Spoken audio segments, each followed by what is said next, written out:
sur ces questions-là. Je laisse la parole tout de suite. Bon, merci.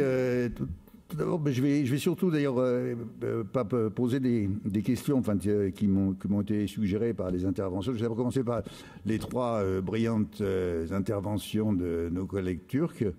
D'ailleurs, j'insiste beaucoup sur le fait que c'est vraiment assez extraordinaire c'est la première fois que je vois comme ça autant d'intervenants, ici d'intervenantes d'ailleurs, turques. C'est simplement quelques questions. D'abord commencer avec quelques questions donc, qui me sont venues à l'esprit. D'abord, c'est pas des questions auxquelles je demande de répondre maintenant. Hein, c'est des champs que je voudrais. Ces convertis arméniens, enfin, disons, ces descendants qui ont été convertis à l'islam, je veux dire, quelle est leur attitude vis-à-vis de l'islam? Parce que quelquefois, en fait, les convertis sont les pires des fanatiques. Alors, est-ce que c'est le cas? Ou alors est-ce que simplement ils savent qu'ils ont dû se convertir, que leurs ancêtres ont dû se convertir à l'islam pour être sauvés? Ou alors est-ce qu'ils l'ont vraiment adopté à fond? Ça, c'est une question. Comment s'est fait ce processus du retour? C'est-à-dire brusquement de se demander, après tout, qu'est-ce qu'étaient mes ancêtres? Comment s'est fait ce processus? Et puis, alors, j'ai été intéressé par cette question posée sur la notion de nation. C'est-à-dire, est-ce qu'ils sont turcs, est-ce qu'ils sont arméniens? Et ça, c'est intéressant parce que c'est une question qui se pose aussi, ici, en diaspora.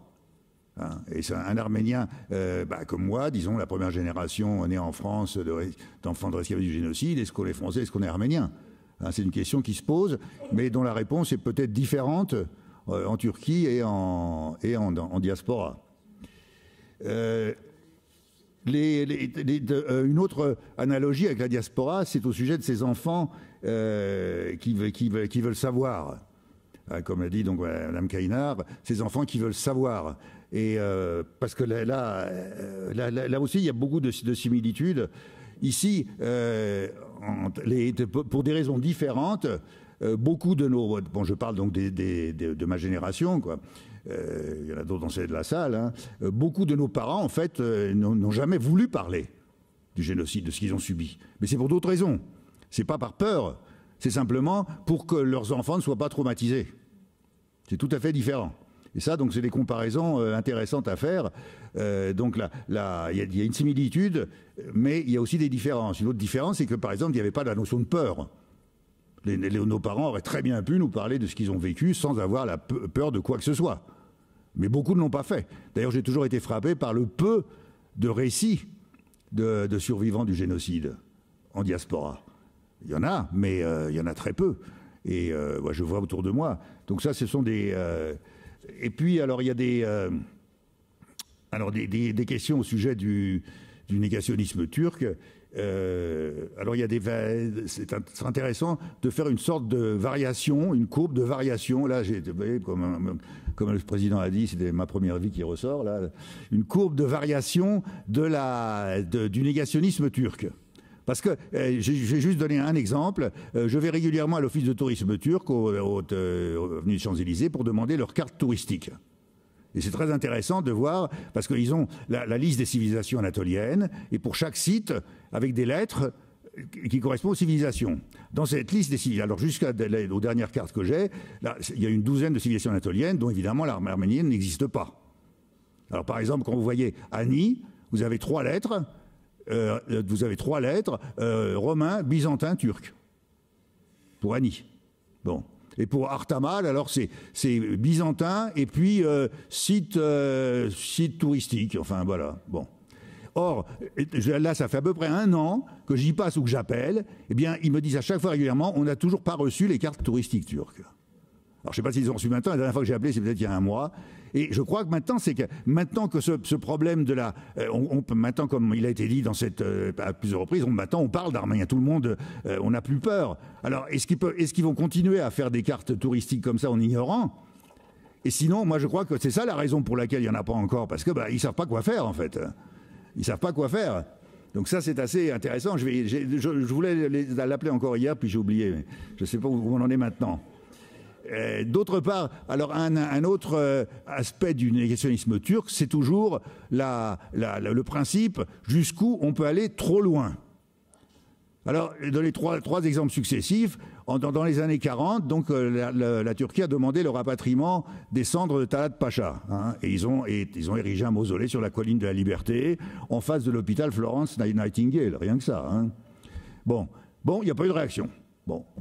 Plus tard, après la chute de l'Union soviétique, puisque Enver Pacha, lui, était mort je crois que c'était au Tadjikistan, enfin dans une des républiques soviétiques d'Asie centrale, en combattant contre l'armée rouge, eh bien, ou Kirghizistan peut-être, eh bien, la Turquie a demandé à cette république devenue indépendante les cendres de Enver Pacha.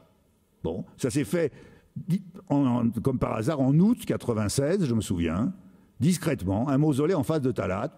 Personne n'a protesté. Personne. Il n'y a aucune protestation. Bon, donc on peut aller plus loin. L'étape suivante, ça a été quoi? Quelques années plus tard, à Irdil, à la frontière, à la frontière de la Turquie avec l'Arménie, on a érigé un monument aux je ne sais pas combien centaines de milliers ou quoi de Turcs massacrés par les Arméniens. Qui a protesté? Personne. Bon, alors on va voir quelle sera l'étape suivante. Hein, ça, c'est une constante de l'attitude négationniste turque. Enfin, pour terminer, puisque bon, Marc doit se demander comment ça se fait que je n'ai pas parlé de lui, là, il va être servi. Alors, il y a deux, je vais terminer sur deux questions de vocabulaire. Et pour ça, justement, je vais vous faire quelques projections.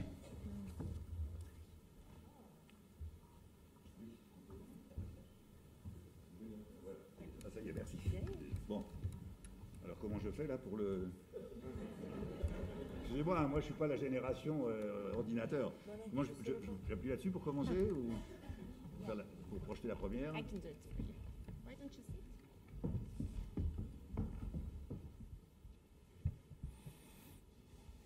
Non, ça c'est le deuxième. Yeah, no, that's the third. No, that's the third one. Ouais. Yeah, but I wanted to... Can we put... Oui. Il faudrait que ce soit projeté, sinon ça ne sert à rien, c'est moi qui regarde l'écran.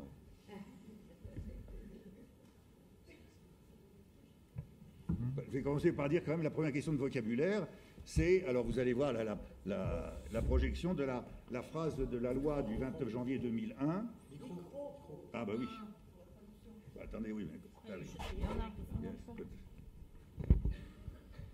Yes. Can we put up the... Oui, monsieur, il arrive. Ah. Parce que là... Okay. Oui, donc en attendant, alors la première question de vocabulaire concerne cette loi du 29 janvier 2001 qui dit textuellement: la France reconnaît publiquement le génocide arménien. Voilà, merci. La France reconnaît publiquement le génocide arménien de 1915. La présente loi sera exécutée comme loi de l'État. Bon, est-ce que vous imaginez un texte de loi disant « La France reconnaît publiquement le massacre protestant de la Saint-Barthélemy ». Non. Ben, ça, c'est la même chose. Le génocide arménien, c'est comme si on disait les massacres protestants. Hein, c'est les massacres des protestants et le génocide des Arméniens. Et moi, je dis à chaque fois, je suis entièrement d'accord avec Erdogan quand il dit qu'il n'y a jamais eu de génocide arménien. C'est clair, il n'y a jamais eu de génocide arménien. C'est absolument vrai. Et c'est très regrettable que dans cette année du centenaire, mais partout, dans les trucs officiels, voilà. Alors, est-ce que ça va passer, là? Non. Le suivant, c'est comme ça, non, que ça va passer? Vers le bas. Ah, vers le bas, tu crois? Bon, ça, c'est le premier. Oui, maintenant oui. Ah, merci. Voilà, vous voyez ça, le logo officiel, c'est regrettable. C'est regrettable. 2015, aïe. Ah, décidément, voilà. Bon, génocide arménien. Et on voit partout. On voit partout. Et je ne sais combien de fois on l'a entendu pendant ces 3 jours. Ah, le terme de génocide. Ah. Oh là là, non, ça défile automatiquement. Ça va pas du tout, là. Ça va pas du tout, là. Ça fait en diaporama. C'est toujours des problèmes, voilà. Bon. Alors, je vais en profiter pour passer. Donc, voilà le premier. Alors, ça marche maintenant. Merci. Alors, le deuxième, alors là, c'est là que Marc, c'est un peu dangereux que je sois à côté de lui, mais enfin bon, Marc m'a beaucoup facilité l'introduction, parce que je ne savais pas comment commencer. Eh bien, il a commencé par dire tout de suite qu'on sait très bien qu'il était contre les historiens. Eh bien, moi, je vais répondre en disant, moi, j'ai toujours été contre les, entre guillemets, littérateurs. Voilà, bon. Et alors, je vais vous expliquer en vous donnant un exemple. Alors, à condition que ça passe. Hein. Voilà. Bon. Alors, ça, c'est une photographie. Donc, vous voyez ce monument qui est là au premier plan à gauche. Hein, à Yerevan, c'est le monument dont la construction a été décidée en 1965 et donc le monument du génocide, comme on dit en français, et qui a été inauguré, je crois, en 1967. Alors, comment s'appelle-t-il? Alors voilà, ici vous avez la photo avec le nom arménien Metz Yerelni Zorelu Hushalsana Yerevanum, c'est-à-dire le monument aux victimes du. Alors là, on va voir ce que c'est, Metz Yereln à Yerevan. Alors d'abord une remarque, depuis la création du mot génocide, il a une traduction arménienne parfaite, Tseraspanoution. Elle est même meilleure que génocide parce que génocide c'est un côté hybride, c'est un mélange de grec et de latin. Tandis que Tseraspanoution, c'est purement Tser, c'est génos, et Spanoution, c'est cide, c'est tuer, quoi. Or, ce monument ne s'appelle pas Tseraspanoution ou Jalsan. Ah, mais Metz Yerelni ou Jalsan. Alors, qu'est-ce que c'est que ce mot Yerel? Alors, Metz veut dire grand, hein, en arménien. Oh, il y en a ici qui ne connaissent pas l'arménien, personne n'est parfait. Hein. Donc, Metz veut dire grand. Alors, que veut dire Yerel? Alors, voilà le dictionnaire d'arménien classique. L'arménien classique, alors c'est-à-dire l'arménien parlé jusqu'au Moyen-Âge. Alors Yeren a plusieurs sens. On lit tchalik, c'est-à-dire, disons, méfait, vedank, danger, vojil, crime, ared, catastrophe, disons, polsank, c'est à peu près pareil, quoi, hein, et badahal. Donc tout ça, c'était donc beaucoup de sens différents. C'était en arménien classique, ça. Donc il y avait le mot Yereln, utilisé maintenant pour ce monument, et pour qualifier les événements de 1915, voilà les sens qu'il avait. Alors maintenant, voyons, le dictionnaire qui fait autorité, maintenant, c'est ce fameux dictionnaire de Malchascience, en 4 volumes, publié pendant la guerre. Donc alors ce volume, on lit Yereln, alors on dit, il y a 2 sens. Le premier, c'est Tchalik, arrête pour 5, ça veut dire en fait catastrophe, hein, les 3. Hein? Non, ça c'est... Non, justement, je vais te montrer ce que c'est le point. Non. Et le deuxième, c'est, voyez, Vojil. Vojil, c'est crime. C'est le mot actuel pour crime. Parce que, oui, je précise que le mot Yeren, en tout cas en diaspora, a disparu du vocabulaire. Hein, on ne l'utilise plus. On dit Vojil pour dire crime. Alors le premier, alors là, on dirait, voilà, le premier, c'est catastrophe. Donc c'est bien, c'est la catastrophe, comme on l'a beaucoup dit, en particulier, donc, Marc. Le problème, c'est le signe qu'il y a avant. Qu'est-ce que dit le signe qu'il y a avant? Hin par gam neshanagutyun. C'est-à-dire mot ou sens ancien. Donc le tchalik, le catastrophe et tout, c'est le sens ancien du mot Yerel. Et pas le sens au XXe siècle. Et la preuve, prenons le dictionnaire des mékhitaristes, qui date d'à peu près 10 ans après le génocide. Yerel, crime, forfait, attentat. Metz Yerel, grand crime. Où est la catastrophe là-dedans? Elle n'existe pas. Elle n'existe pas. Metz Yerel, c'est le grand crime. Et pourquoi vous disiez ce terme? Évidemment, en 1915, le mot génocide, donc le mot Tseraspanoution, n'existait pas. Donc on a utilisé le mot qui était le plus adéquat, et qui n'est pas le mot catastrophe, mais le mot grand crime. Metz Yerel. Là, Aramandonian, dont on a parlé hier, donc qui a écrit donc juste après le génocide. Alors, il a écrit son livre le plus célèbre, enfin le premier, publié à Boston en 1921, s'appelle Le Grand Crime, s'appelle Metz Vojil. Bon, il a utilisé l'autre terme, mais c'est pour le crime, c'est pareil. Yeren, Vojil, c'est maintenant la même chose au XIXe siècle. On n'est plus à l'époque de l'arménien classique, au XXIe siècle. Voilà la couverture du livre, Aramandonian, Metz Vojil. Le grand crime. C'est pas la grande catastrophe, c'est le grand crime. Alors, cela dit, c'est vrai que le mot catastrophe a beaucoup été utilisé par les autres, mais il a été utilisé en littérature. En littérature, par des auteurs comme Oshagan, Silouni, Zabel Yessayan, qui l'a d'ailleurs utilisé, mais elle qui l'a utilisé, comme m'avait fait remarquer Valentina Calzolari, pour les événements de 1909, le mot catastrophe, pas pour les événements de 1915. Mais il a été utilisé en littérature, hein, mais pas en histoire. En histoire, c'est le grand crime ou le génocide. Alors, Voilà, là. Ici, je vous montre des citations de 2 auteurs turcs qui sont parmi les auteurs turcs qu'on pourrait appeler progressistes, hein, en tout cas anti-négationnistes. Fouad Dündar, voilà, donc la décision du tribunal sur l'ex-Yougoslavie confirmait, a encouragé le côté arménien qui considérait, avec raison, que les massacres de Metz-Irène, la grande catastrophe. Et voilà l'erreur. Metz-Irène traduit par la grande catastrophe. Et là, c'est l'introduction de la littérature dans l'histoire. Ah, c'est une erreur. Non, mais en tout cas, là, on dit Metz-Irène, traduction de la catastrophe, c'est une erreur. Bon, Cengiz Akhtar aussi. Alors, voilà, l'emploi volontaire du terme Metz-Irène, grande catastrophe, une des appellations coutumières du génocide en arménien. Non, mais attendez, vous allez voir, c'est pas gratuit hein, ce que je dis. C'est pas juste des effets de style. Je vais vous montrer pourquoi. S'il vous plaît, il faut raccourcir parce qu'on n'y arrivera jamais. Bon. Alors, donc voilà. Alors voilà, tout à l'heure, on a parlé de l'appel au pardon. Cet appel au pardon, alors voilà, des Turcs s'adressent aux Arméniens. Ma conscience ne peut accepter que l'on reste indifférent à la grande catastrophe que les Arméniens ottomans ont subie, etc. Et bien ça entre dans le jeu de toute une classe de non-négationnistes. Il y a 2 courants, disons, anti-négationnistes en Turquie. Il y a les modérés et puis les vrais, ce que j'allais dire. Les vrais, c'est Taner Akçam, Zarakolu, c'est ceux qui se lancent. Bon, il y a eu un génocide, il faut reconnaître comme génocide. Les autres, comme Ahmed Insel ou Cengiz Akhtar ou quoi, voilà, ben, c'est parfait ça. Ça leur offre un échappatoire. Il y a eu une grande catastrophe. Eh ben, on s'excuse et on ferme. Et en particulier, ça évite tout le problème des réparations. Voilà.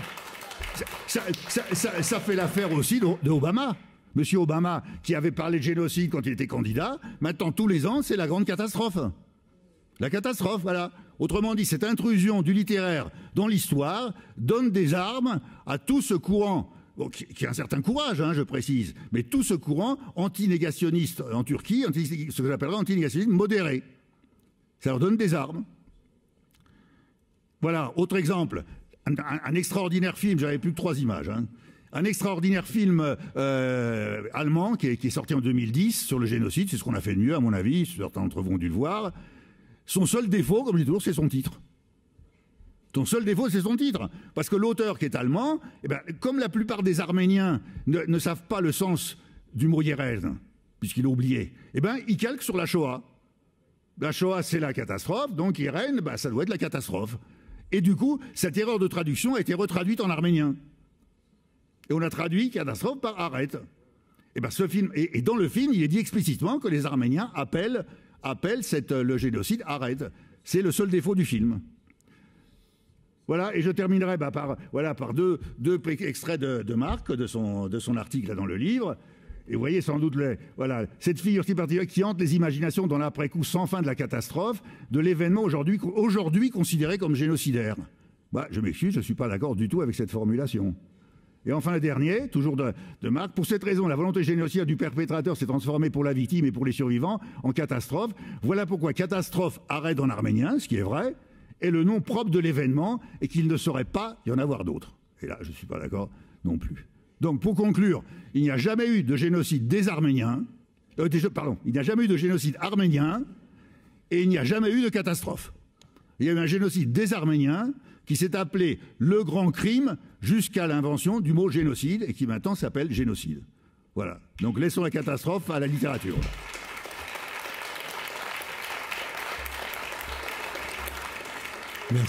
Merci. Même si on n'a plus le temps, je ne résiste pas quand même à juste cette remarque. Le terme Shoah, bon, on le sait, signifie catastrophe. Et ça n'a empêché en rien des politiques de réparation très tardives pendant, on va dire, depuis les 20 ou 30 dernières années. Bon, j'arrête là parce que c'est un débat que je sens très, très sensible. Donc on a fini. Hein, il est midi 25, il nous reste 5 minutes. On va prendre donc une vingtaine de minutes. Il y a beaucoup de questions. Je ne pourrais pas les prendre toutes. J'ai essayé d'en résumer quelques-unes. Alors, il y a des questions qui sont axées sur on va dire la définition ou comment caractériser le négationnisme ou en tous les cas l'interprétation dominante en Turquie. Alors, j'en pose une. Enfin, j'en reprends une. Est-ce que le caractère militaire de l'État turc depuis l'Empire ottoman jusqu'à la République actuelle peut expliquer le fait qu'on aborde ces questions-là, qu'on dise par exemple que les pays étrangers où les citoyens sont soit soumis, soit des ennemis. Est-ce que ça a un rapport, au fond, est-ce qu'au fond le négationnisme, pour résumer, peut avoir un rapport avec une certaine conception de la citoyenneté et donc de la démocratie, si j'ai bien interprété la question. Il y a une autre question qui est pour Bussra, qui est sur la question donc, de ces interprétations qu'on a dans les manuels turcs. Est-ce que ce type d'interprétation se reflète dans des manuels à l'étranger ou dans des écoles à l'étranger, notamment en France et en Allemagne? Il y a une question sur... alors, il y a plusieurs questions qui sont adressées à Alban Perrin, mais que je vais regrouper très rapidement parce qu'elles sont en gros toutes sur le même thème. Elle se réfère à la question de l'extension de la notion de génocide.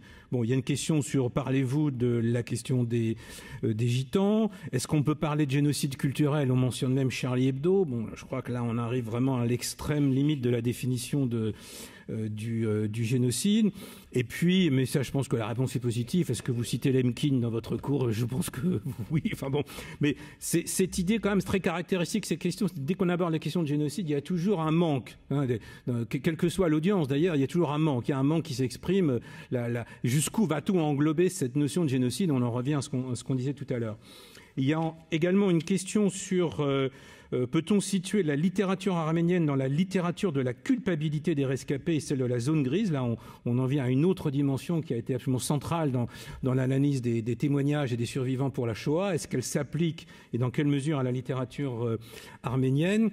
Et une question enfin qui a été, enfin en partie que vous avez en partie, enfin en tous les cas mentionné au début, est-il possible d'inclure la dimension musulmane dans la définition de l'arménien? Voilà, je la pose telle qu'elle est posée, et pour le dire comme le pose la question, peut-on être à la fois musulman et arménien? Ce qui me paraît évidemment une question tout à fait centrale dans des phénomènes de conversion forcée lorsqu'on se situe un siècle après la dite conversion.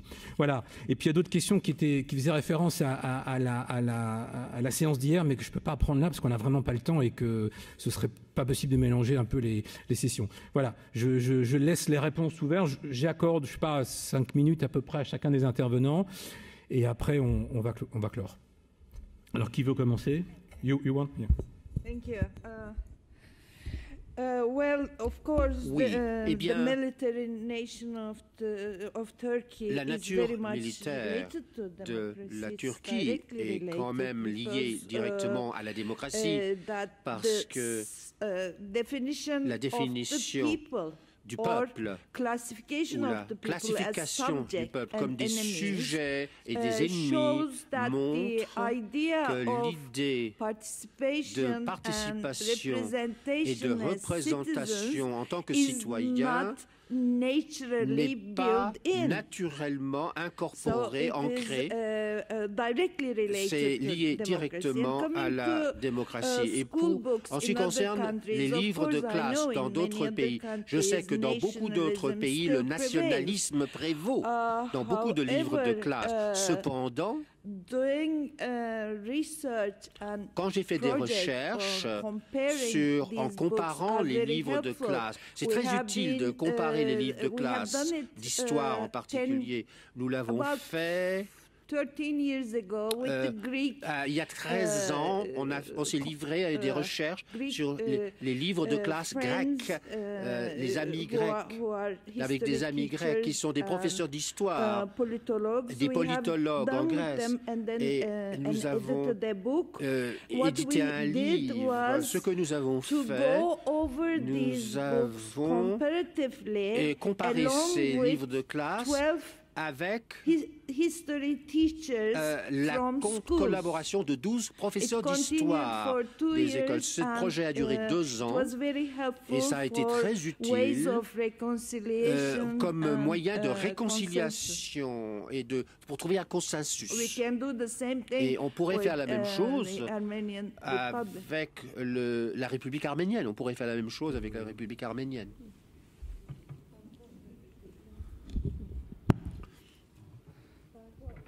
Converti en islam, j'en suis sûre que Ayşegül Altınay pourrait vous éclaircir plus profondément, mais je voudrais juste dire que ça rejoint vraiment la stratégie de survie des rescapés et des Arméniens. C'est en stratégie de survie qu'ils choisissent ou qu'ils restent dans les limites de l'islam. C'est bien sûr qu'un Arménien peut être musulman, mais il faut s'interroger sur les raisons. Donc du coup, c'est dans les termes de stratégie de survie que je choisirais de les définir en fait.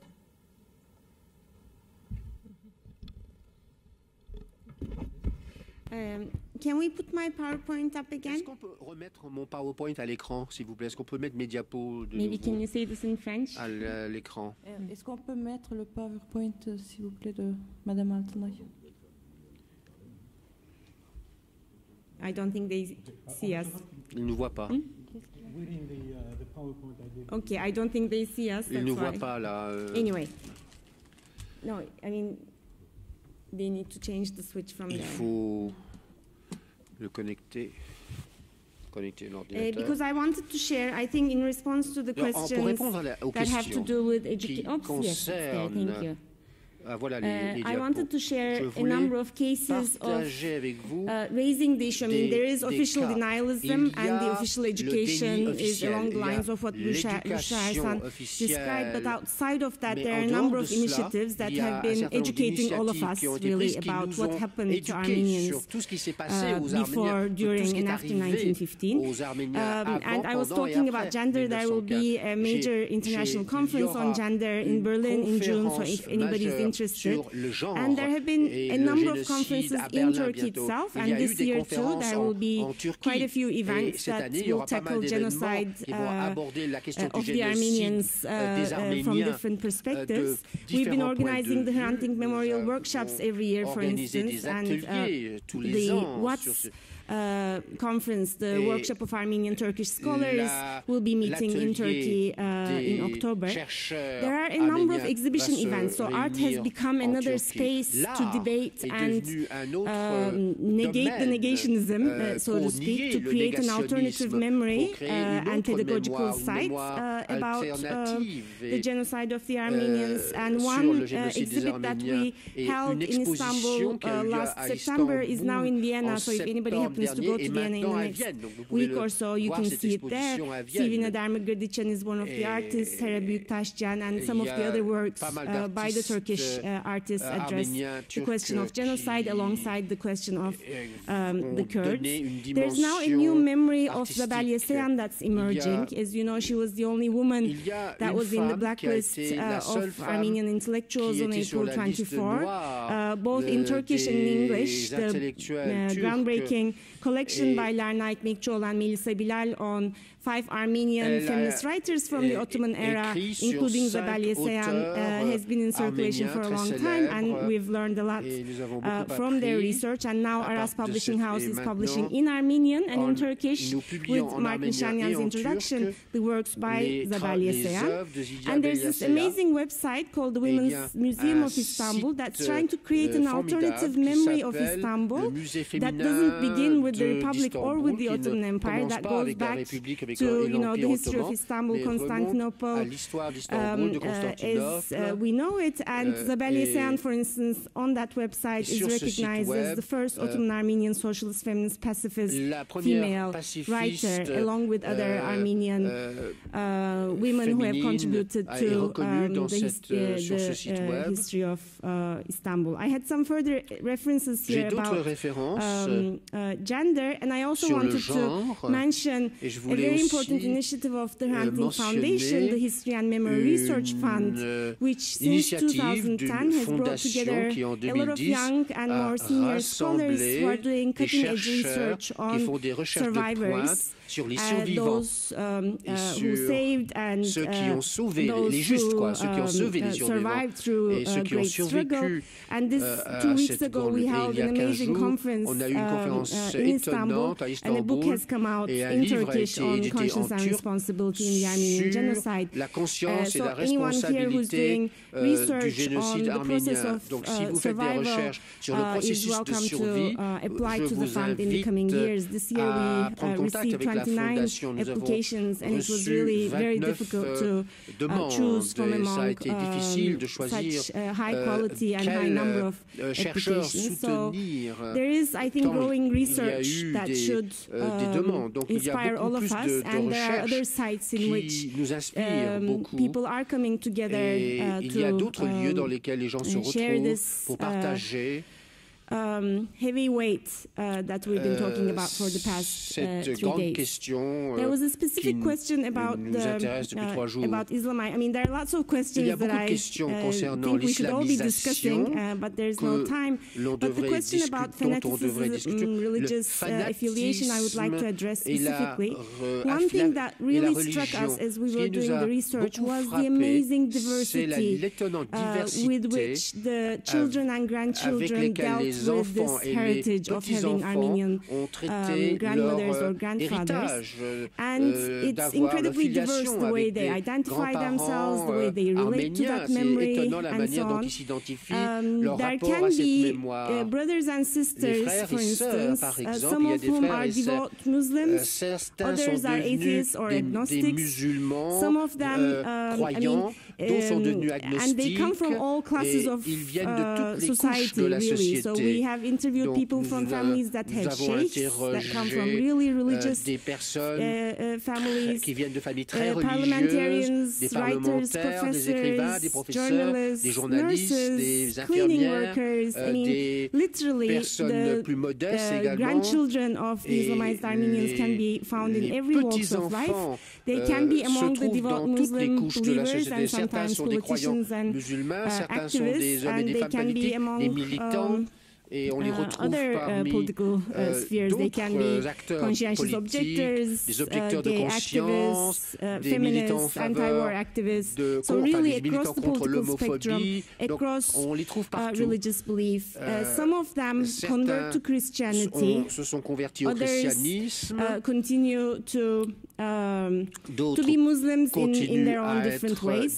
Some of them identify as Muslim and Armenian at the same time. Some, as the person I cited, Elif, say, I'm a little Kurd, a little Turk, a little Alevi, a little Sunni, a little Armenian. So they claim all of these different identities, identifications that shape their past and their family's past.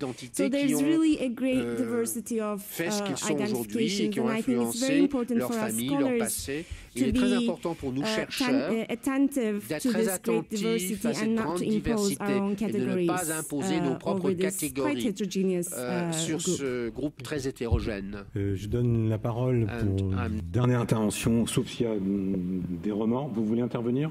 Vous faites partie des réponses. Hein. Vous voulez intervenir? Oui ou non? Oui, d'accord. Il y a quelques mots, s'il vous plaît. D'accord. Bon, alors, je donne la parole à Alban Perrin, ensuite je vous donne la parole. Alors, est-ce que je parle dans le cadre de mon cours de Raphaël Lemkin? Oui, je ne l'ai pas fait aujourd'hui parce que il y a déjà 2 intervenants qui l'ont fait hier et donc je n'ai pas voulu faire des redites, mais j'utilise de très larges extraits des textes de Raphaël Lemkin, en particulier dans leur édition française, Qu'est-ce qu'un génocide, en soulignant que cette édition française, l'édition du Rocher, elle a été coordonnée par justement des gens qui s'appuient sur Lemkin pour démontrer que la grande famine en Ukraine en 1932-1933 est un génocide, parce que regardez, Lemkin en parle lui-même, première chose. Deuxième chose, est-ce que je parle des gitans, des tziganes, des nomades, etc. Oui, j'en parle, notamment dans le cadre du camp des familles tziganes à Auschwitz, qui est ce que je connais le mieux, et je fais...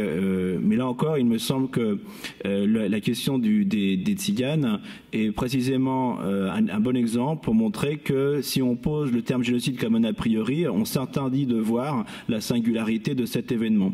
Il y a une singularité aussi dans les programmes scolaires français, c'est d'associer systématiquement, à tous les niveaux scolaires d'ailleurs, depuis l'école primaire, dans un même mouvement, le génocide des Juifs et celui des tziganes, comme s'il s'agissait d'un seul et même crime, alors que lorsqu'on regarde en détail, on s'aperçoit qu'il y a deux politiques qui sont différentes. Malheureusement pour les victimes, ça ne change pas grand-chose, mais en termes de politique, si on part du haut et non pas du bas, on s'aperçoit que ce sont deux crimes de nature différente. Le fait qu'on ait laissé des tziganes pendant plus d'un an à 200 mètres des chambres à gaz de Birkenau où on tuait quotidiennement des Juifs montre que l'intention au départ n'était pas la même. Ça n'enlève rien au fait que ces gens sont morts aussi.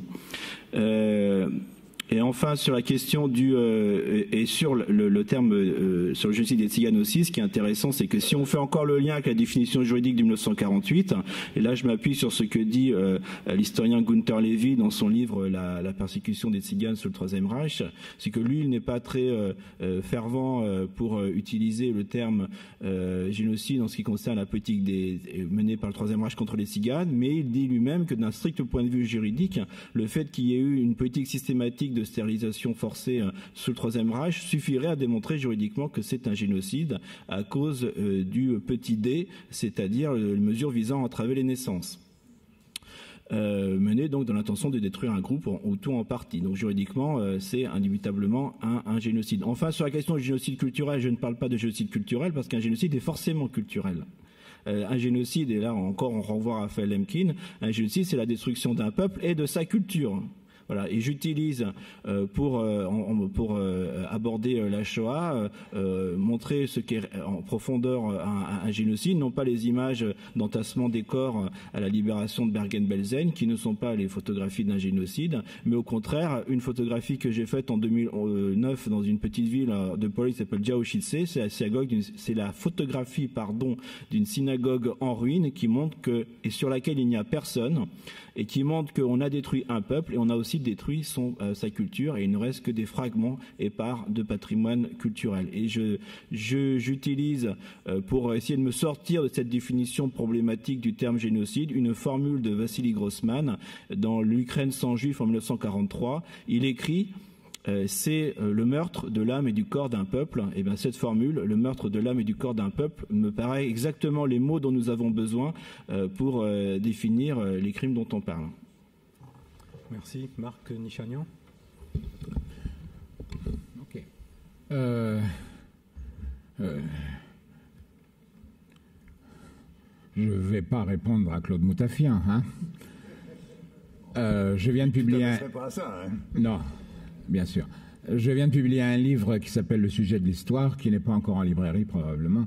Alors je renvoie à Claude Moutafian à l'un des chapitres qui s'appelle par exemple Le sens de l'histoire, ou le dernier chapitre, Mon Testament, où il est question de la nécessité de comprendre et de thématiser la nature de l'événement catastrophique et de comprendre pourquoi la volonté génocidaire produit un effet qui est précisément catastrophique. Et si on ne fait pas la différence entre génocide et catastrophe, c'est-à-dire entre la volonté génocidaire du perpétrateur et l'événement en tant que catastrophique, on ne posera jamais la question de savoir pourquoi la volonté génocidaire est catastrophique et donc pourquoi l'événement est une catastrophe. Réponse numéro 1. Numéro 2, que vous venez d'entendre, que l'événement médian du siècle s'appelle aujourd'hui, à juste titre, maintenant de façon généralisée, et en France aussi, grâce à Claude Lanzmann, Shoah n'enlève rien à sa teneur génocidaire, évidemment pas. Numéro 3. Claude, je suis une victime propitiatoire, c'est-à-dire sacrificielle, ou bien tu frappes quelqu'un qui est déjà à terre, tu enfonces des portes ouvertes. Je suis absolument d'accord avec tout ce que tu viens de dire. Yehern, c'est un mot mystérieux en arménien.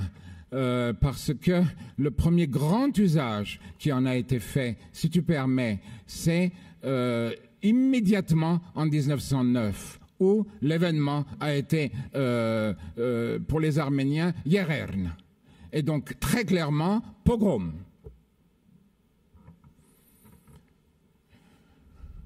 Et Valtan Mathiosian aux États-Unis a publié une longue série d'articles pour nous expliquer que Yerern voulait dire crime. Quatrièmement, que les intellectuels libéraux turcs, dont certains sont pas forcément mes amis d'ailleurs, mais que je connais bien, ont inspiré toute l'usage actuel, ont inspiré directement, à mon avis, tout l'usage actuel aux États-Unis officiellement de l'utilisation de Medjeren ridicule pour la désignation de l'événement, je suis évidemment entièrement d'accord. Et cinquièmement, pourquoi tu enfonces des portes ouvertes, Claude Moutafian? Parce que tu es le vainqueur dans cette affaire. Partout au monde, et parmi les Arméniens des États-Unis en particulier, il n'y a pas aujourd'hui d'autre usage en tant que nom propre pour l'événement que genocide. Il n'y en a pas d'autre. Et même en arménien d'ailleurs, parce que quand vous allez à Beyrouth au Liban, on n'emploie pas du tout le mot Tseras Panoution, on dit génocide comme génocide. Et merde.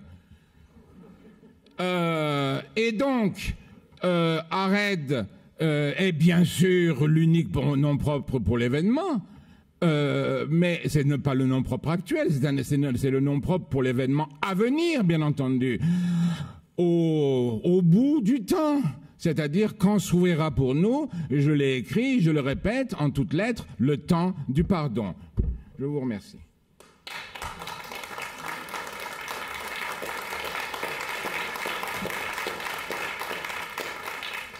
Merci à tous nos participants, merci au public pour les questions, merci